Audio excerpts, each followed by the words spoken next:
দিল্লি না ঢাকা? ঢাকা ঢাকা। দিল্লি না ঢাকা? ঢাকা ঢাকা। আবু সাইদ মুগ্ধ।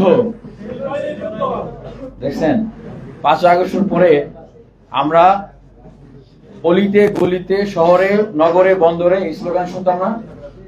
5 আগস্টের আগে এই দিল্লি না ঢাকা এই স্লোগান দিয়েই কিন্তু আমাদের বাংলাদেশের এই গণ অভ্যুত্থানের স্পিরিট আমরা পেয়েছি।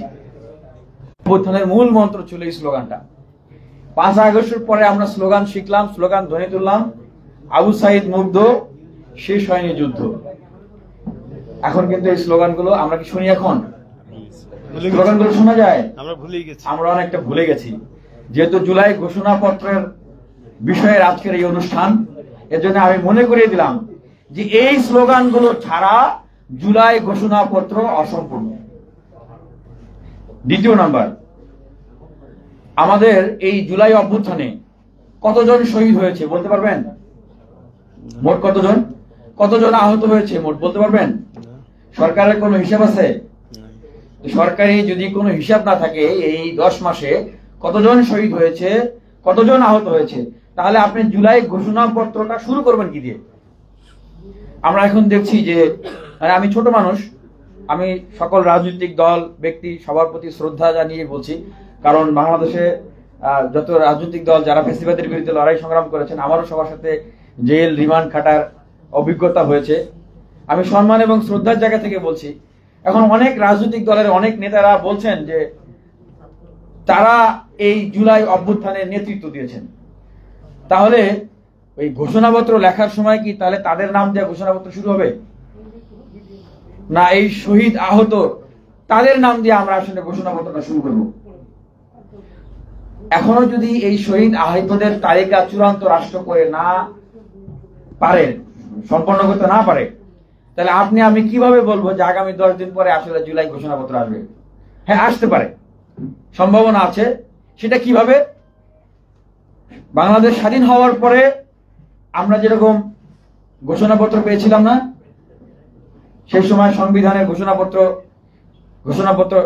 আজকে একজন বললেন তো এই ঘোষণাপত্র তো বাংলাদেশে রচনা হয় নাই, রচনা হয়েছে ভিন্ন একটা দেশে। তা আমরা হয়তো একটা রেডিমেড ঘোষণাপত্র পাবো, যে ঘোষণাপত্রটা বাংলাদেশে হয় নাই, অন্য কোনো জায়গায় তৈরি হয়েছে। আমরা কি এরকম কোন ঘোষণাপত্র অ্যাকসেপ্ট করবো? করবো না। তৃতীয়ত দেখেন, একজন একটু আজানের উত্তর দেন। তৃতীয়ত, অভ্যুত্থানের সময় আপনারা দেখেন নাই বিশেষ ইউনিফর্ম পরা কিছু লোক, তাদেরকে এয়ারপোর্ট দিয়ে বিভিন্ন বন্দর দিয়ে বের করে দেওয়া হচ্ছে, মনে আছে? হিন্দিতে কথা বলছে আর গুলি করতেছে, মনে আছে? 10 মাস হয়ে গেল, আমরা অনেক চাপাচাপি করার পরে যে 626 জনকে ক্যান্টনমেন্টে আশ্রয় দেওয়া হয়েছিল তাদের নামের তালিকা প্রকাশ করা হয়েছে, কিন্তু যারা তখন গুলি চালিয়েছিল, হিন্দিতে কথা বলেছে, বিশেষ ইউনিফর্ম পরে বাংলাদেশে এসেছে, বাংলাদেশের সার্জিক্যাল স্ট্রাইক চালিয়েছে, তাদের বিষয়ে কেন এখনো তাদের পরিচয় রাষ্ট্রীয়ভাবে তুলে ধরা হলো না? জুলাই ঘোষণাপত্রে এইটা তুলে ধরতে হবে। দিল্লি না ঢাকা এই স্লোগানের সাথে এইটারও সম্পর্ক আছে। আমরা প্রায় 7-8 মাস আগে বিবিসি সংবাদে দেখেছিলাম যে উপদেষ্টারা ওনাদের দায় মুক্তির জন্য অর্ধাদেশ জারি করবেন, অর্ডিন্যান্স। কেন ভাই? উপদেষ্টাদের কি খালি জীবন আছে, জীবনের নিরাপত্তা দরকার আছে? তারাই কি কেবল বাংলাদেশের সবচেয়ে রিসোর্সফুল পারসন? আর বাকি যারা সমগ্র বাংলাদেশ ব্যাপী লড়াই সংগ্রাম করেছে, যুদ্ধ করেছে, দায়িত্ব পালন করেছে, তাদের জীবনের কি কোনো দাম নাই? আমি ভীত বা আতঙ্কিত সেটা বলবো না। আমাদের বন্ধু হাদি একটা কথা বলে গেছেন যে আমরা আসলে ভীত নই, কিন্তু রাষ্ট্রের তো এটা দায়িত্ব সকলেরই নিরাপত্তা বিধান করা।